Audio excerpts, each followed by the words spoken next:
this video, I will going to share to you my experience and motivation in life and as an entrepreneur.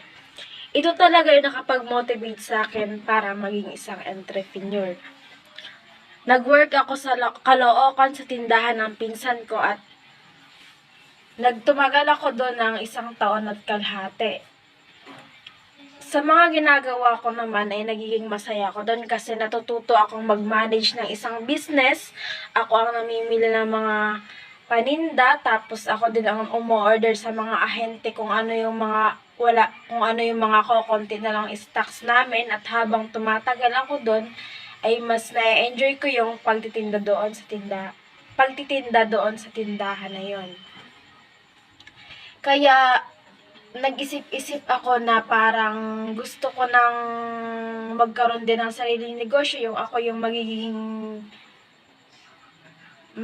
may-ari, ako yung owner. Kaya napag-isip-isip ko na ayaw ko naman na hanggang dun lang yung alam ko, gusto ko mas lumawak pa yung kalaman ko about sa isang negosyo. Kaya umuwi ako ng Mindoro, sabi ko kay mama, gusto kong mag-aral, gusto kong pumasok, at nag-enroll nga ako sa Mindoro State University, Bungabong Campus. Kinuha kong course ay BS Entrepreneurship para mapag-aralan ko at malaman ko pa kung ano pa yung